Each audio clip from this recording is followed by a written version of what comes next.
Margaret Kuhlman of Soul Astrology. This new moon chart shows the Sun and Moon in Scorpio. Mercury has moved forward into Sagittarius, but went retrograde on the 6th of November, going back into Scorpio on the 14th, just after this new moon. So the moment of the new moon is like being poised on the edge of having had a wonderful vision of how it all is and all the future possibilities, yet needing to plunge back into the deeper layers of ourselves and the deeper layers of the way life operates.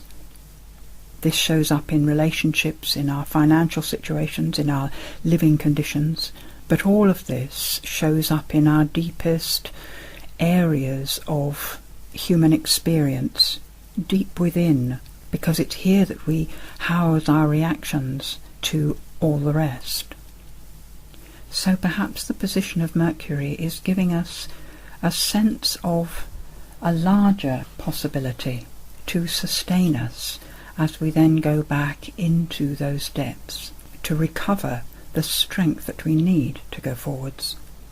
For Scorpio, going so deep reaches the core of life, of the world, the core of sustenance, not just the rootedness of ourselves, but what we're rooted into and what we draw into ourselves. Scorpio is ruled by Pluto, which gives us that aspect of the depths which contains the power to transform all that grows from it. And while we have Saturn going through Scorpio in this next couple of years, this is very much the area where our experience is being drawn from. Basically, we're having to look at it. The North Node also will be going through Scorpio, backwards as is its normal direction.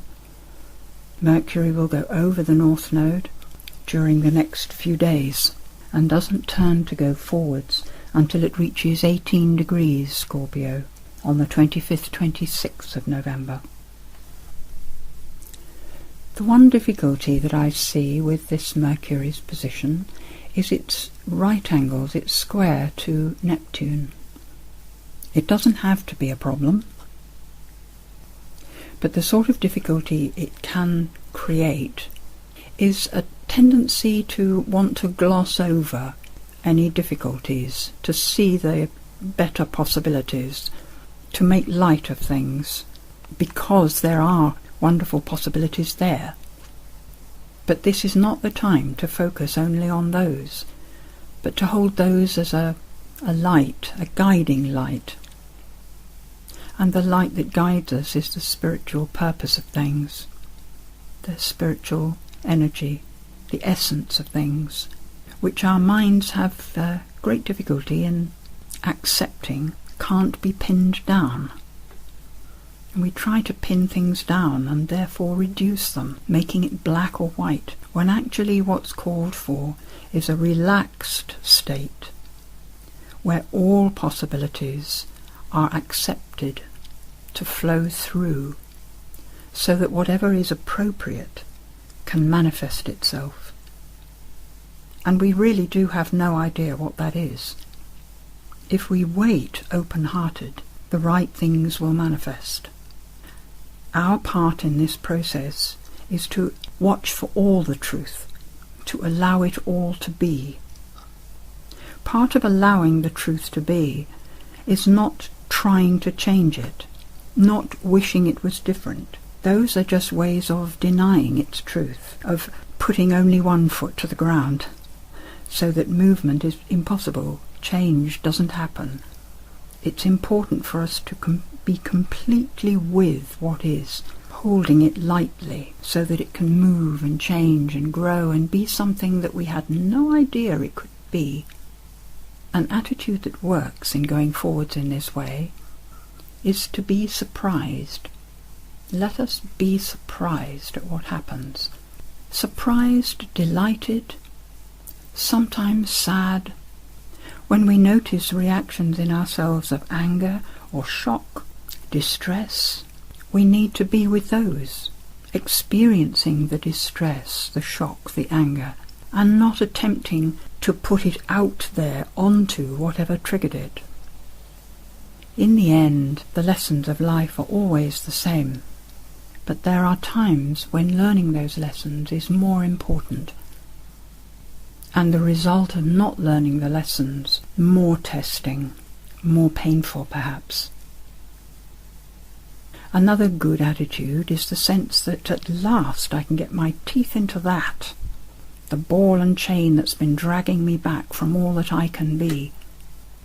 Now is the time to look at it, to examine it, to see what's really there, to give it expression, not expecting that expression to be the last time, not trying to completely unload all the problems. In a way, the structure of our personality is built on these things. The essence is to regard them as the structure that we have, the toolkit that we have, rather than seeing it as something flawed. Without this personality and our life's experience, our spirit couldn't be here at all. We would be on the other levels of life, not the material one. So accepting the conditions of the material world is the joy of the spirit, the delight of spirit. In the chart, Jupiter and Venus have still a very nice relationship, and they're in air signs. So a lot of relating, a lot of communicating, a lot of words. In a way, this helps to soften the beginning of our explorations. Venus too will be moving into Scorpio on the 22nd of November, and she'll be there until the middle of December. At the full moon on the 28th of November, Venus will have reached Saturn, just before, in fact. So the feeling of this second half of this month is of committing ourselves to the depths of our exploration in relationship. At that point, the trine to Neptune and Chiron suggests good healing, and Pluto drawn into this pattern with Mars, both of them at that point at 8 degrees Capricorn. So let the first half of this month, from the 13th to perhaps the early 20s of November, be about scanning and getting into what's there, allowing what rises to be not a problem but an indicator of the direction in which you need to go.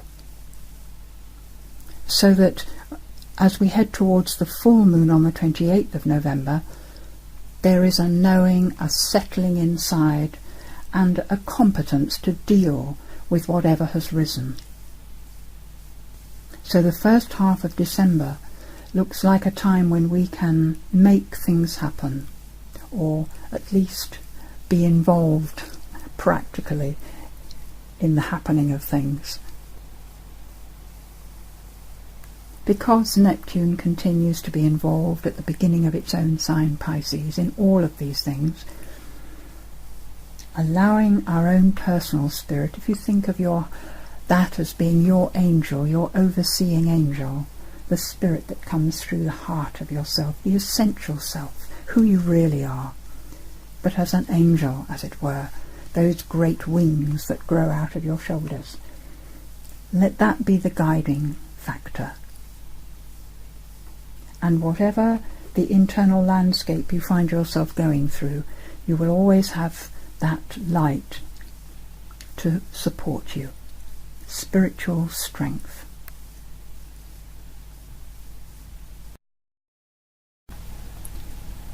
Focus. Draw all your threads together into a point.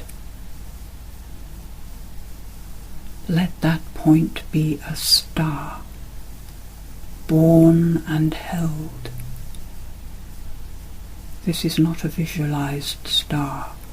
It is felt deeper in your being. Focus inside your jungle of thoughts, feelings, memories, hopes, and focus again and again focus. Hold your focus in tenderness, a dark velvet space. Hold this focus until the darkness and the star are the same, letting that wash you clean, burnish your soul. Be that. Be that.